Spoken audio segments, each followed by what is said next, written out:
So we started working on what we are referring to as the history walking tour, and we have completed phase 1. We were lucky enough to be able to interview several people who have since passed away. It's difficult to get that information down unless you can talk to people and ask them questions firsthand and then listen to what they remember. And what they remember sometimes is amazing. One of the people that we interviewed, we went to Beatrice to speak to. Some of you would know her, Lorna Waldmeyer. And we got a lot of information about Willard Park. But I think what's more important is the information what we got about life in Hebron 80 years ago, 90 years ago. It's a different story.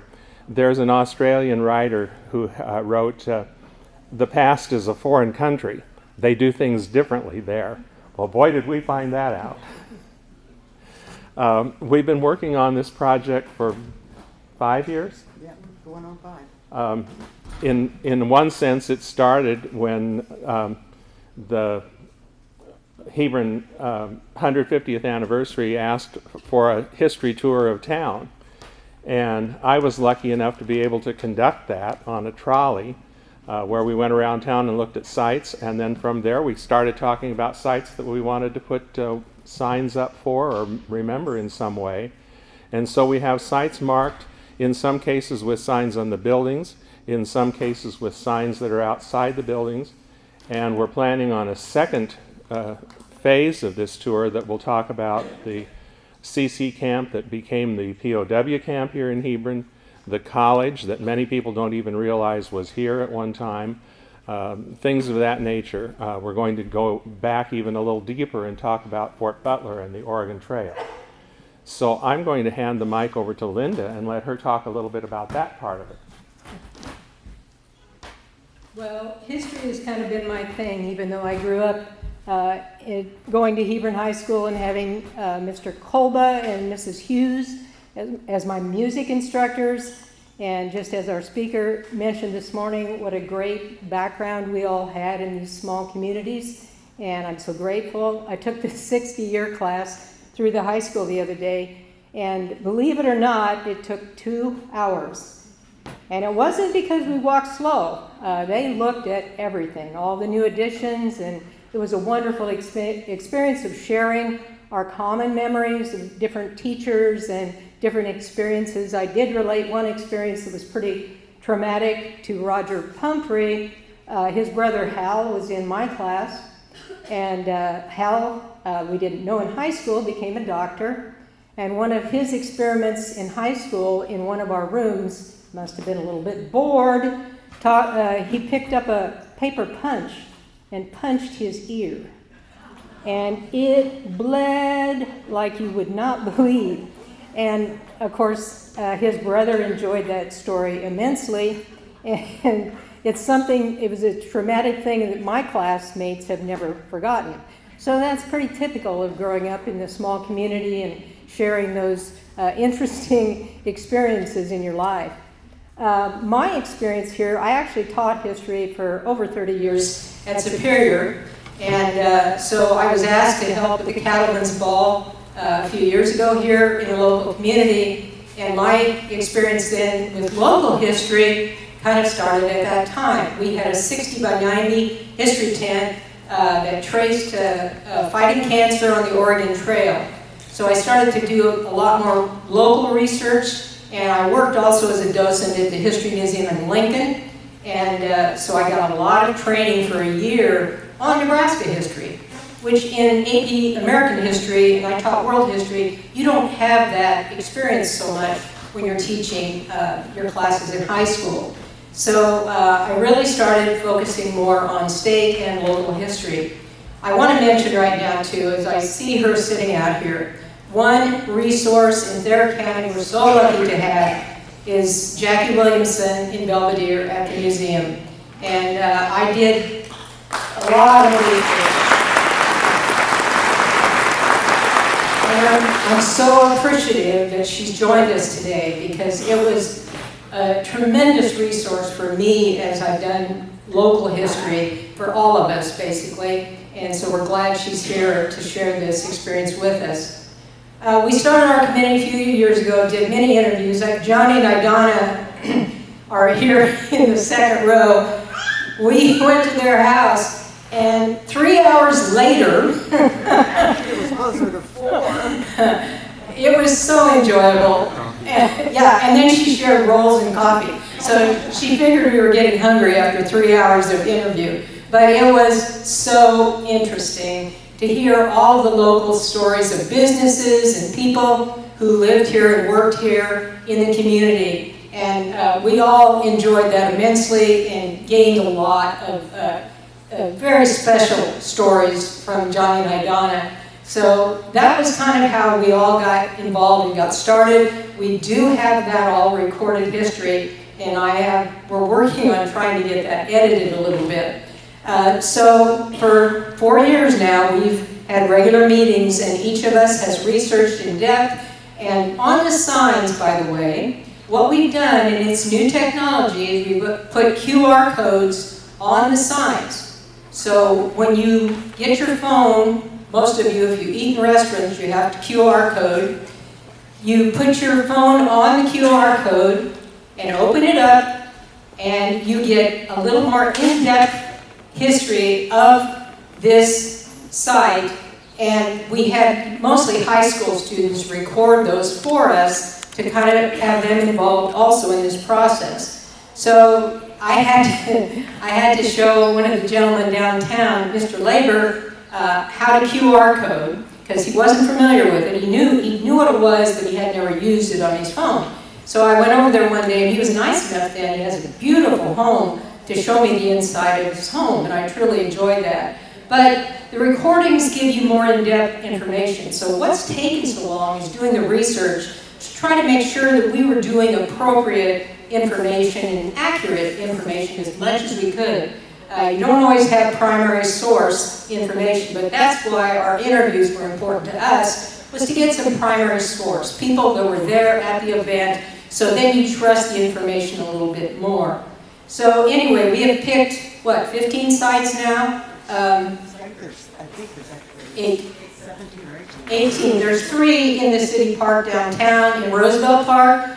We start there with Fort Butler and some of the early history. This community actually started with a group of Christians who moved here after the Homestead Act, of course, and tried to set up homesteads, and they were called Union Colony, and that basically is the background of the Christian church.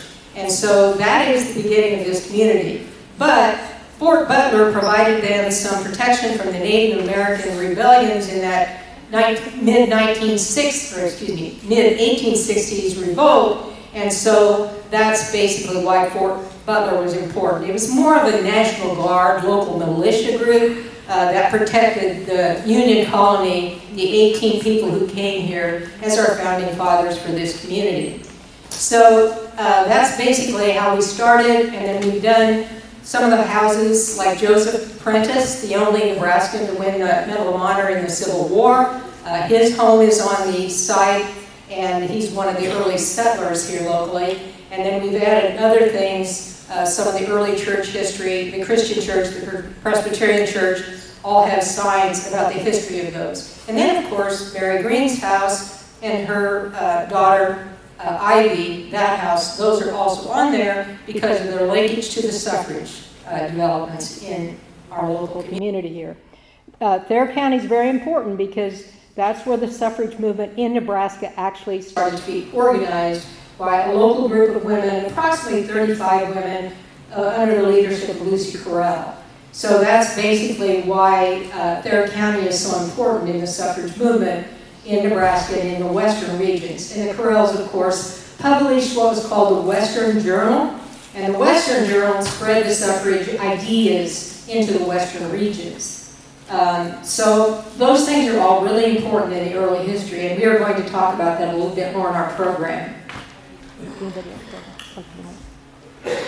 I want to make one more comment that backs up something that General Kunkel said this morning. He asked about the 4th of July program. Over the last couple of years, we've had a youth group called YAC, Youth Achievement Committee, that has done a wonderful job with Willard Park, rejuvenating it, And this summer, they are taking over the operation of the 4th of July program. These are high school kids. We're starting them early on some of these projects because some of us are getting to be old duffers and we're not going to be around to do some of this.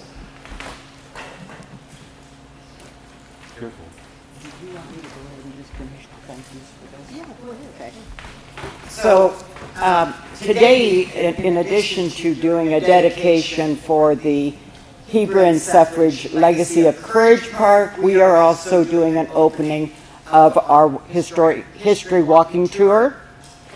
On this tour, as Linda said, you're going to learn about Hebron's history.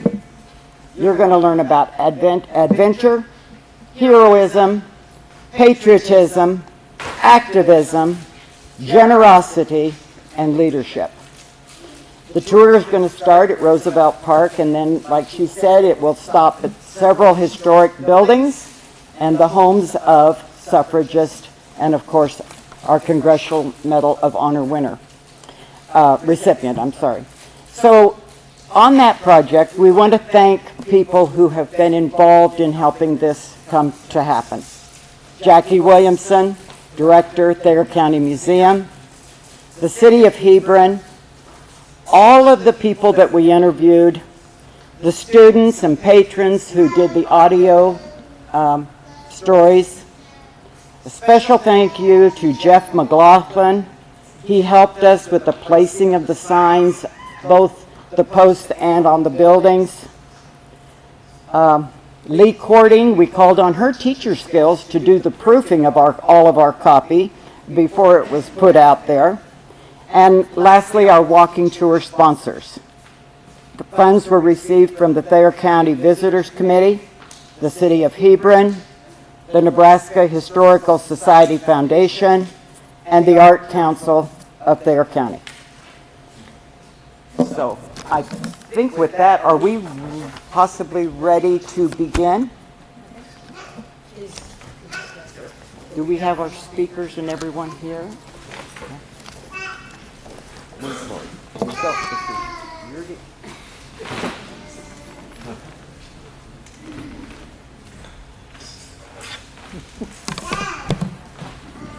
Is Amy here? Come on home. Hello, everyone. As you can see, I'm usually not dressed like this, but I'm proud to wear this. So, any of you that have, maybe you want to stand up, any of you that have shirts that look like this would like to be in our rally, come over to the side here. We're waiting on a few Girl Scouts to, as you know, we were supposed to start at 11:30, so but anybody that has a shirt and would like to just be part of our rally, then you can just be part of our rally and you go sit down here. So thank you for being brave. I've seen a couple other shirts in the audience. So anyway, we'll start as soon as our Girl Scouts get here. Can I go ahead and kind of do some background? Okay. Thank you, Carlise. I'm going to do a little bit of background because I think it's helpful to understand what happened historically as far as suffrage and voting. Colonial history, we go back to our early history, our founding fathers, the creation of this country, obviously. Colonial voting belonged to what group? Who got to vote? Yes, only men, white men that owned property. That was it. So I tried to check on percentage. I think it was 10 or 15% of the people in our democracy were the only ones that got to vote. Now that gradually expanded by 1840. Most white men could vote. Whether they could breathe or not didn't really matter, of course. It was a different time. So the women's movement for suffrage then started to evolve officially beginning in 1848 in Seneca Falls, New York. There was a two-day convention held, and people like Frederick Douglass was there supporting the women's cause because so many of these reform movements were cross-discipline. There were movements to prohibit alcohol and free the black population, and so there was a variety of movements to improve our institutions, our schools, and so on. So this was just one of the reform movements of the time period. So at Seneca Falls, New York, Elizabeth Cady Stanton, who was one of the women, the national women that came to Hebron, and Lucretia Mott were the two women who organized that first suffrage convention. And so that is the official beginning in your history books when you go back and look at the movement.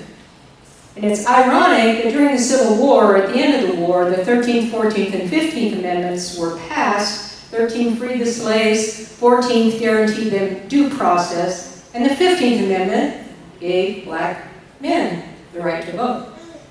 Now, of course, it worked a little bit until Reconstruction was over, the troops were pulled out of the South, and that was kind of the end of black men utilizing the vote very regularly, or safely, I should say. And so, after 1869 then, basically every year a constitutional amendment to allow women to vote was promoted, but it always failed, because who voted? And it wasn't a real popular thing at the time, certainly. And so in Nebraska, the first was the Hebron Literary Association under the leadership of Lucy Carell and about 35 women who formed this literary association, became the first suffrage association in Nebraska. So Thayer County gets credit for that. Mary Green was one of the early, also, people involved in this movement, and eventually her daughter Ivy. This went on. Each year, they would promote this and push, and Carell in Nebraska, he promoted it in the legislature when he was a member of the Nebraska legislature. He tried to get a Nebraska amendment to allow women to vote, but it always would fail.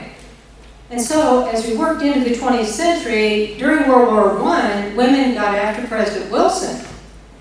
Come on, half the people in this country couldn't utilize any power at all. They weren't participants in this democracy. And so he didn't initially agree with this, but by the end of the time period, I think he started to realize maybe that was the appropriate thing to do, to be more supportive. And so, by 1920, the 19th Amendment was finally ratified. It took about 35 states to agree, and women, after 1920, or in that election, were allowed to vote, so they got suffrage. And I think one thing about it, and I have always talked about this a little bit, is we always talk about history, his story. Now we have to look at her story a little bit. So a lot of what we're focusing on today is some of these early women who were leaders in this movement, especially focused here locally. And by the way, that took over 70 years from Seneca Falls to getting the right in 1920. So it was a huge expansion of voting in this country. Carlise, are you guys ready? All right, let's have a little march here. All right, we ready, girls? Yeah! All right, let's go! We want to vote! We want to vote! It's our right! We should get to vote! We want to vote! We want to vote! We want to vote! We want to vote! We want to vote! We want to vote! We want to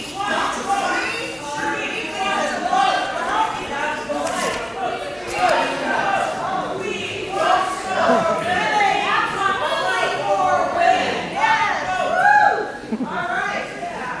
Great job, ladies. Good enthusiasm there. All right, give these ladies a hand.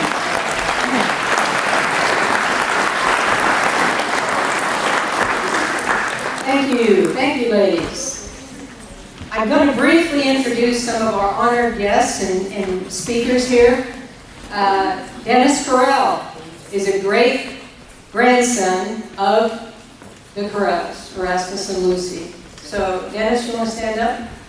He came here from Manson, Iowa.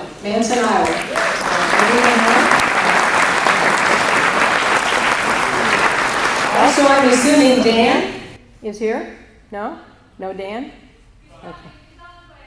Okay, we will introduce Dan when he gets here. Again, the time frame, because of the rain, which we all are thrilled we have rain, so nobody's complaining.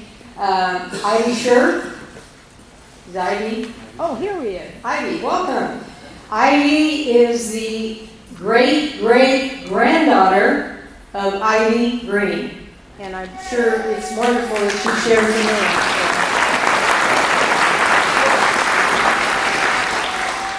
Dr. Amy Force? No? Yes, there. Okay, that's okay. Welcome. Dr. Amy Force is here representing the DAR and the Pomeroy Foundation, which has provided one of the lovely signs in our park, our Legacy Park downtown by the library. And we will give you a chance here if you want to interject some information, share with us. That would be awesome. But I am just introducing people at this time, and so we'll have you come up in a minute. Locals who are stepping in the shoes of Erasmus and Lucy Carell are Dave and Lee Cordy, our local residents here. So I'm going to turn the mic over to them.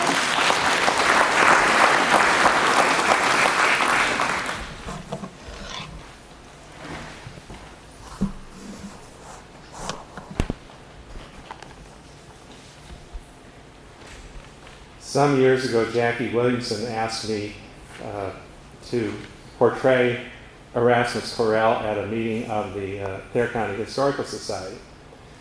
And so once again, I'm going to attempt to channel him, not speaking necessarily all of his words directly, but hoping that I captured his ideas. 6 years before I came here to survey and lay out what has become this beautiful city, our late president, Mr. Lincoln, spoke at a cemetery dedication at a battlefield near a small town in Pennsylvania. He described this country as a new nation, conceived in liberty and dedicated to the proposition that all men are created equal. He then described the ongoing Civil War as one testing whether that nation or any nation so conceived and so dedicated could long endure.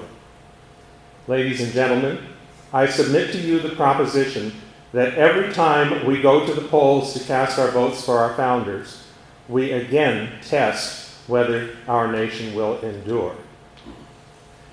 Having lived under a regime where decisions of government could be made and carried out by the whims and fancies of one man wielding a pen, or the actions of Parliament composed of a privileged few, our founders chose to design a government in which those decisions could be made by the collective reasoning of many persons representing the people.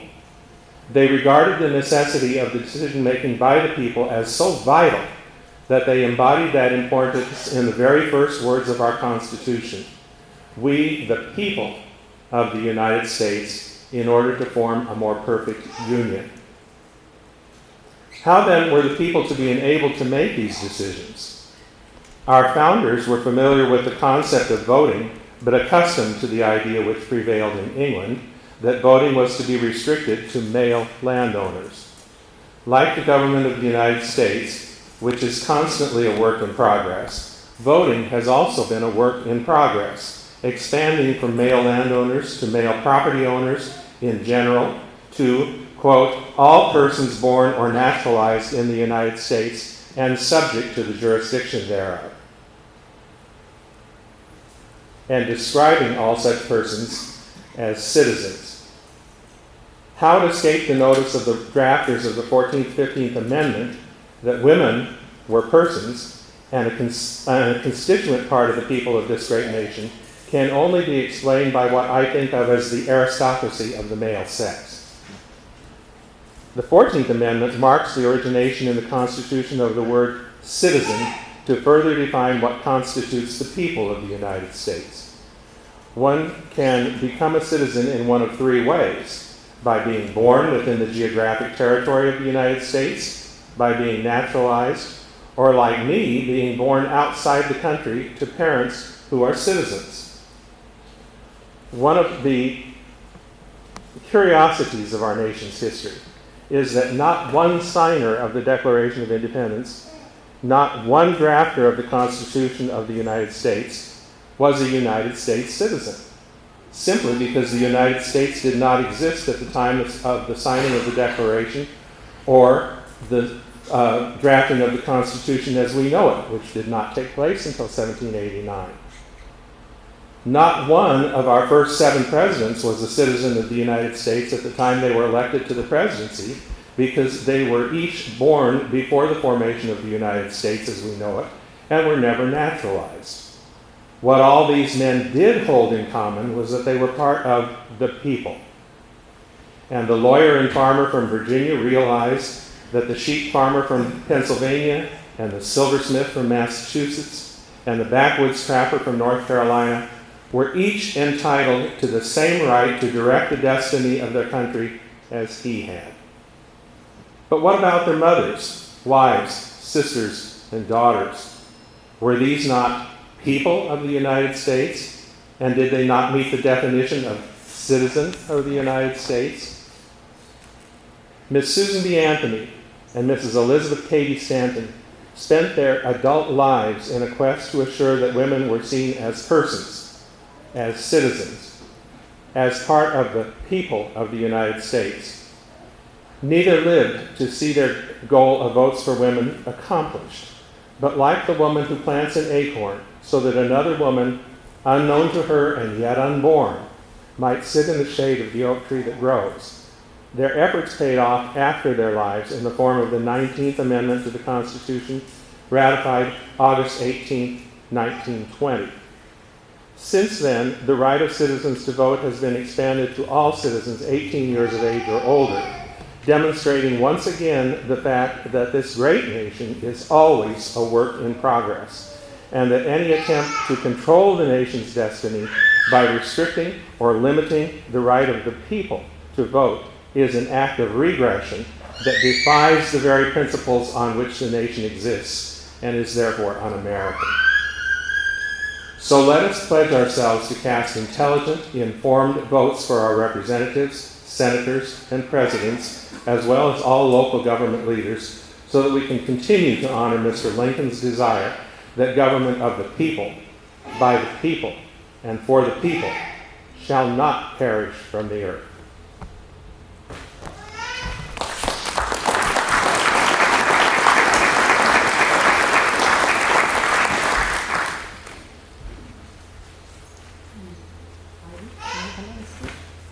Okay, we're going to listen to some comments from Ivy, the great-great-great-granddaughter of Ivy Green, or Green, yes.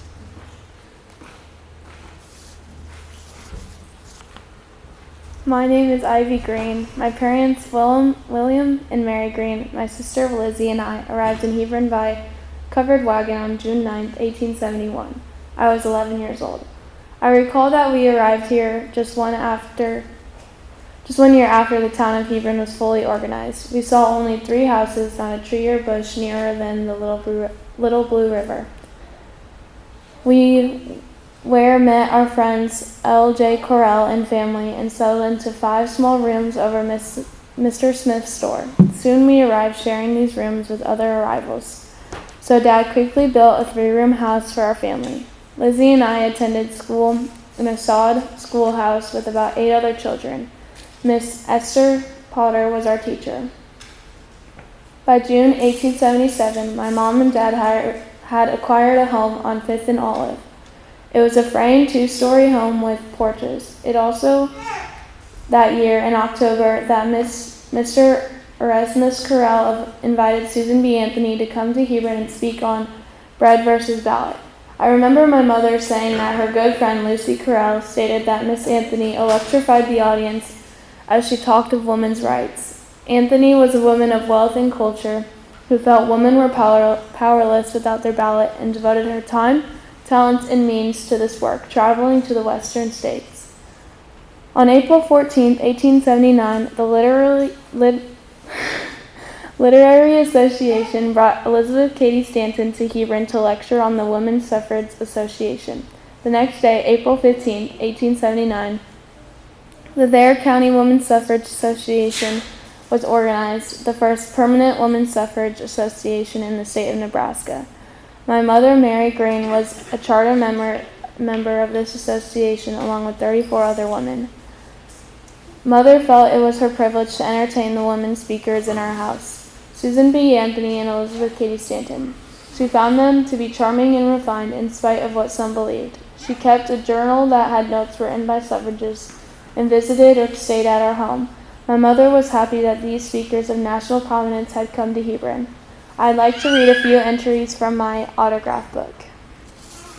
On April 15, 1879, man and woman were a simultaneous creation, and the title deed to the green earth was given to both alike, with equal dominion over the living things. That was Elizabeth Cady Stanton.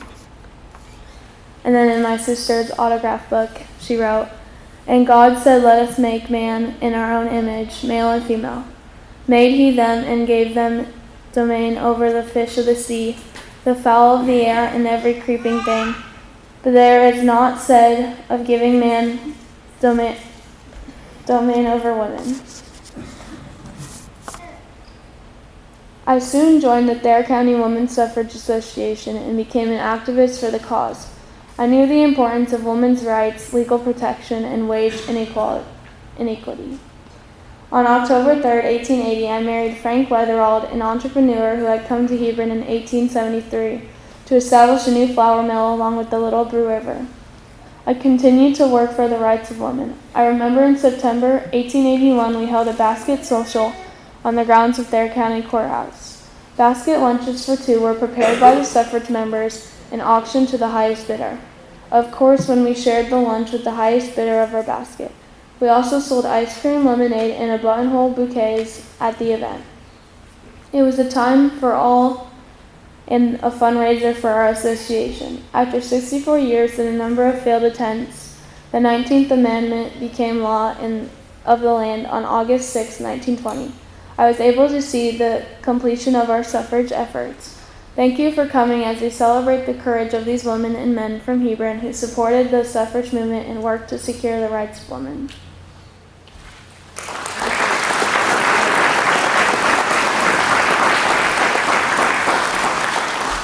Going to do just a little advertisement. We have both facilities downtown. We're lucky to have the Brand X and the Blue Bison are both going to serve these box luncheons today, special luncheons for people. You can get them to go if you choose and want to take them home, or you can go to the facilities and enjoy them. I've already got mine on Friday night, so it was quite good. So a little promotion there locally. Amy, do you want to come up and say a word? So this is, well, are you going to come? Yeah, that's fine. Yeah, and then we'll have her.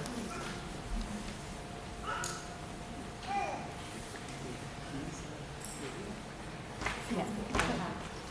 Good, thank you. I appreciate that. Can everybody hear me? Yeah? Okay. I feel like I'm wearing about 3 hats today. And first of all, it is absolutely surreal to be here because I'm Dr. Amy Forrest. I am the head of the history program at Metropolitan Community College in Omaha, Nebraska. And 5 years ago, in 2020, just as we were shutting down with COVID, I was working with the National Votes for Women Historic Trail Organization. I was the coordinator for Nebraska. And I was looking at various spots in the state that had suffrage activity, but had not been documented. And I had it narrowed down to about 5 different places, and one of them was Hebron, Nebraska. And I got a hold of Carlise Kenner. I don't know where she went. There you are. Okay. And we started this conversation. And what she was telling me, what happened in Hebron, was just so amazing. I just focused everything on Hebron. And that's how we ended up having the Pomeroy Foundation and DAR saying, yes, we need to do this plaque in Hebron. So 5 years after the fact, I'm finally here. And I'm amazed at the amount of people who have been helping on this project. Jackie Williamson, I don't know where you are, but thank you. Okay, the emails back and forth with Carlise, your name was mentioned I don't know how many times. Carla Joe, I don't know if you're here. Yes, okay, awesome. You know, there were a lot of people helping on this project, and I was really impressed with it. It seems amazing that Ivy, who, I don't know if you've seen pictures of your great-great-great-grandmother, but you are the spitting image of Mary Green, which is kind of shocking. I don't know if she had red hair, but the images I've seen, it was black and white, so I don't know, but boy, do you look like her. So, yay to whoever named you Ivy. Oh, will do. Okay, so on behalf of the Pomeroy Foundation, the plaque that was put up is naming Lucy Carell, and here she is, kind of, and also Barbara J. Thompson, who was the postmistress at the time that Elizabeth K. D. Stanton and Susan B. Anthony and a few other rabble-rousers, as they were known, these suffragists had come to Hebron. And so the William J. Pomeroy Foundation asked me today to read something from them. They were not able to have a representative come, but because I've been working with them so long, and so has Carlise, they asked me to do it on their behalf. I also have something for Carlise and Jackie Williamson, and also Carla Joe from DAR. It is a gorgeous button that says Votes for Women, and it is acknowledging the 2020 centennial, which again, COVID kind of put the kibosh on a few things, but hey, you know, it didn't stop us today, even with the rain. So without further ado, this is from the William G. Pomeroy Foundation. On behalf of the William G. Pomeroy Foundation, congratulations on this exciting milestone as you dedicate your National Votes for Women Trail historical marker.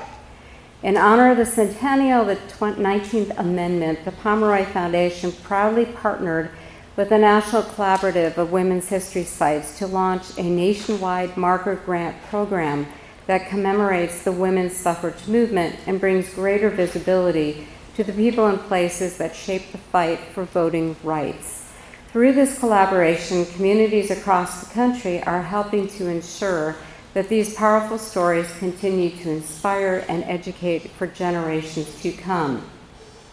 At the Pomeroy Foundation, a core part of our mission is helping communities celebrate local history by providing fully funded grants for historical markers. Established in 2005 by entrepreneur and philanthropist Bill Pomeroy, the foundation is the nation's leading funder of historical markers, with over 2,700 grants awarded across 49 states and Washington, D.C. So give yourself a pat on the back for having one of them here in Hebron. Pomeroy markers educate the public, encourage pride of place, promote heritage tourism, and preserve history. What truly sets our markers apart is our unwavering commitment to historical accuracy, our gold standard. Through our work with the National Collaborative for Women's History Sites, more than 220 communities like yours have honored the women, many of whom have been historically overlooked, who led and supported the cause of suffrage in their hometowns and states.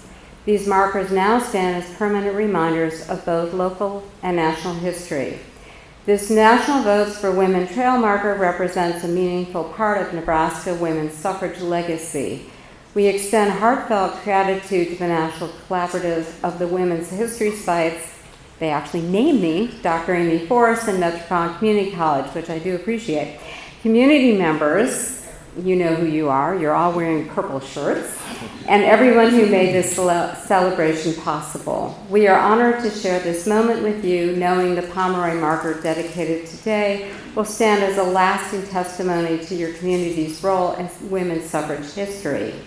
As you celebrate this legacy, we also encourage you to explore opportunities to commemorate other noteworthy people, places, and events in your area through our additional marker grant, such as Hometown Heritage and others designed to help you tell a fuller story of your community's past. So if anyone knows of anything else historical in Hebron or surrounding communities, please contact me.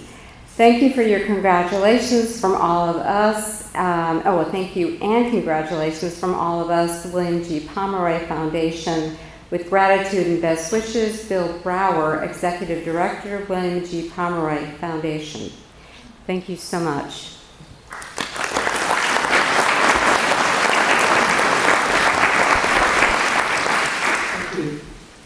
We're going to now hear from Lucy Correll, standing here this morning. I would mention also, if you're not aware, that the Hebron Library has a display that's going to be here through the summer up through September that came from the Nebraska History Association in Lincoln, and they're loaning it to us. It is their display from the women's suffrage commemoration in 2020. So it's really exceptionally informative, and anytime the library is open, you're please welcome to walk through. It is open for a few hours this morning, I think, isn't it, ladies? 11 to 2, okay. So please do that. We will do the ribbon cutting here in a few moments to open up the park, and then we will also do it eventually downtown also. Hopefully, if it's not raining a lot, so.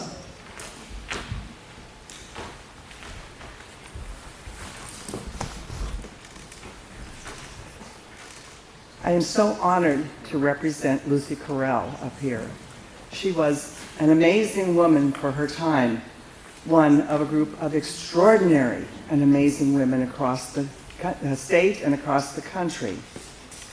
I was born in Pennsylvania, but following the Civil War and the gold rush in California, my family moved to Rockford, Illinois.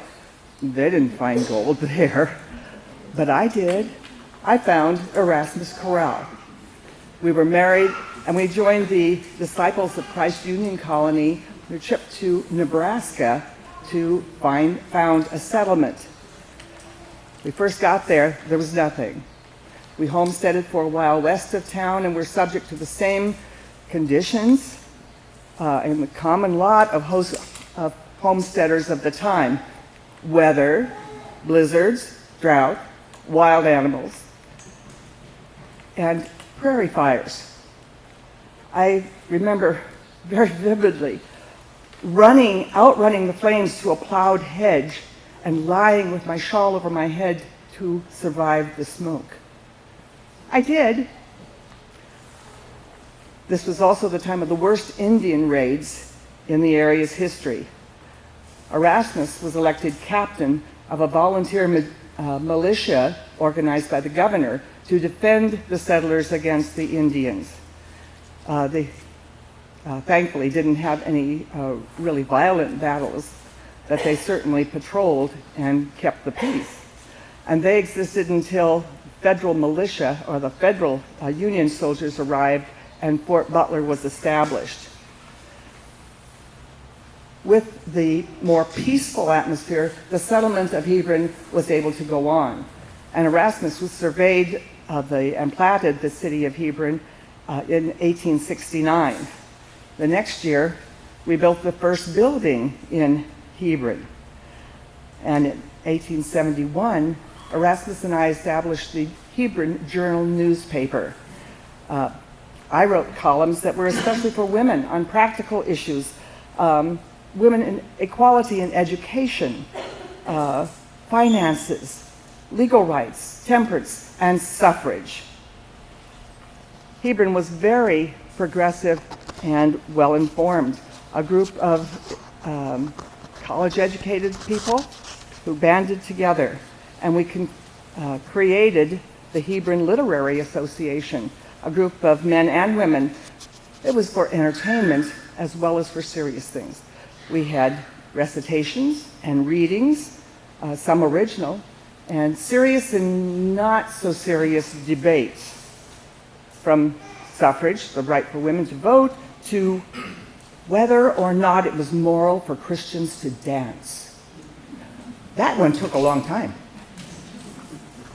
I was also interested in genealogy.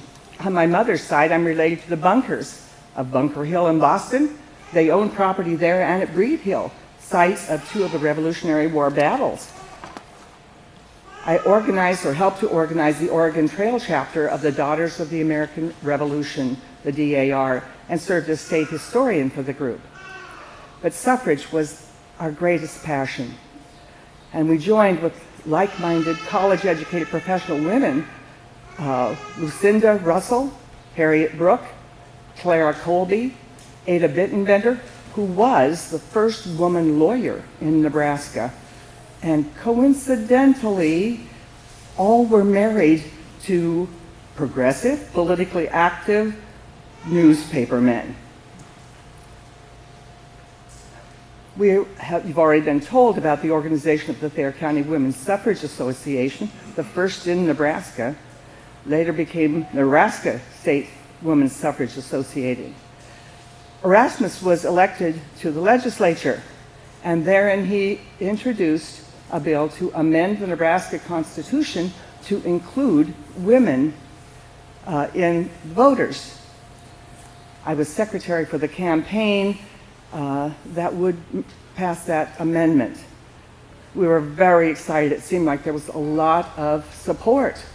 The legislature passed it, but then it went to a referendum of the people. And the electorate in the referendum was 100% male. It failed. And Nebraska lost its chance to become the first nation the first state in the nation to grant women's suffrage. We went on. We had had a lot of national attention too. In 1882, the National and American Women's Suffrage Associations held conventions in Omaha to help support the suffrage movement and the amendment to the Constitution. At that convention, Lucy Stone declared, "When our feet touched Nebraska soil, we felt as though we should take off our shoes, for the place on which we stand was holy ground, not because of her grand prairies, but because her men are so noble and progressive that they have offered their wives and mothers and sisters equal rights for themselves." Unfortunately, it wasn't all men in Nebraska. That failure ended the Western Women's Journal, which was a magazine published to promote women's rights, a platform for discussion, information, and education. But the groups were not dead. Politically involved women in Nebraska continued to support suffrage and worked on other controversial issues as well, including temperance. They faced great opposition from religious leaders, mostly men, and the liquor interests, definitely men. And after the legislature passed a bill to allow them municipal subjects, that is, vote in for city officials, they wanted to they created a ballot provision that would allow the men to repeal it. A scandal erupted when it was found that most of the signatures on their petition were fraudulent. That particular exercise in futility actually grew support for women's suffrage in Nebraska, quite contrary to what they had wanted to achieve. And after decades of controversy, as you've been told already several times, in 1919, the federal Congress passed the 19th Amendment. Nebraska was the 14th state to ratify unanimously that amendment that gave women the right to vote. In Hebron, in 1920, 98 people registered to vote in Hebron, including me, and 17 men, all who were related to the women. A few weeks later, 31 more women voted or registered to vote, increasing the voter roll by 31%. I was pleased and so proud, as I know that Erasmus would have been, to cast my vote in the first election in which nationally women were permitted to vote at age 70.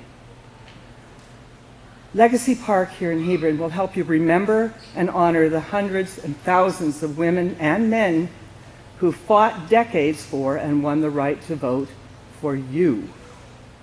This is more than a right. It's a privilege, a responsibility. It's a duty, which when exercised, enables women to become a motive force to fulfill the fundamental belief of those early suffragettes, that a combination of social transformation, idealism, and progress can create a better government in a better world.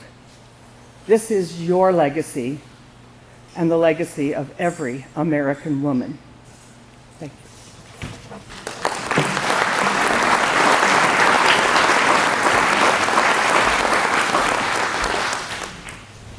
Wonderful. Thank you, Lucy.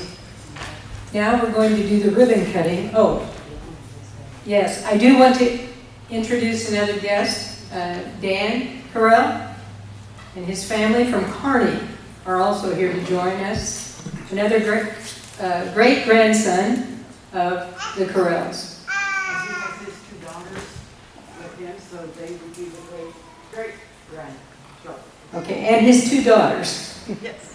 Welcome from Kearney.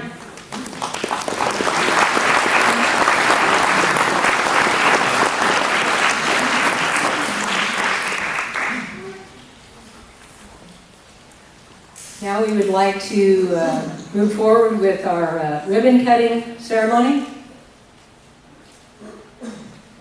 And we need representatives from the Community Fund, the Arts Council of Thayer County, and the City of Hebron. Those people would also join us for the ribbon cutting. There we go. I see some representatives coming up. These people have all been very supportive of our program to build Legacy Park. You want to do it up on the stage? Up there or right in front? Right in front here would be fine probably also.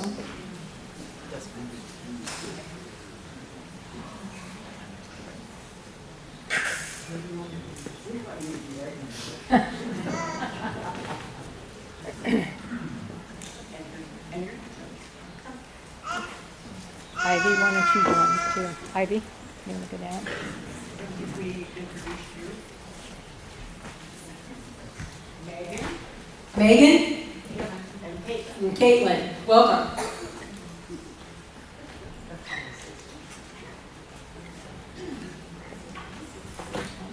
We have a representative from the city. Oh, right here. Yeah.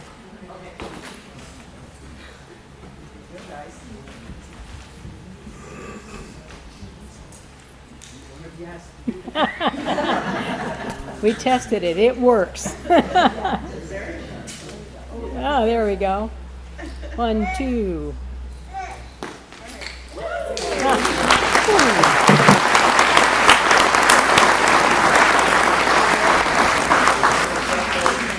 Okay, ladies, we still have some work to do. So I'm going to sing. This is actually from a women's suffrage campaign songbook. And it has the tune of Yankee Doodle. So I'm just going to sing a couple verses. And women, let's get up and let's rally. Nebraska now shall have a song, and surely any noodle might guess the air most dear to her would still be Yankee Doodle. Yankee Doodle, keep it up, our brothers must not flaunt us. Mind the music, keep the step, they will not go without us. Yankee Doodle's wives and girls shall have his full protection, shall share his cares and holidays, and vote at his election. Yankee Doodle, keep it up, yea, our brothers must not flaunt us. Mind the music, keep the step, they will not vote without us.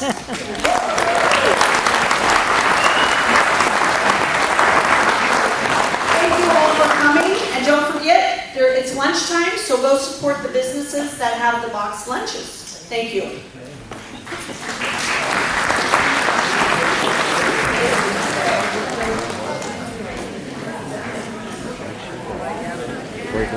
Oh, Dan has got a few words to say. I couldn't hear him. You couldn't hear him.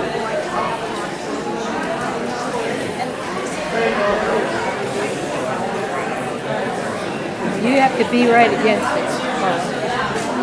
Testing. Yeah. That's one thing about the work that's not in this. I know that my father would be so proud of this today.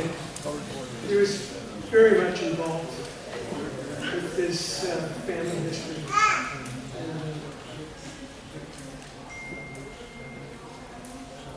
I'm afraid that most of the people that knew him and knew the family are gone. It's been so many years. But I just want to appreciate this today. And most of all, I want to thank the people in charge for making this truly what it's about. It's about the history of how this came about. I've been to other ones in Lincoln, and it got all too political, and we all know political things are terrible at this time. So I'm appreciative that you made it truly about the history of how it came about. It's not about today, it's about the past, and hopefully that we will learn from it. Thank you.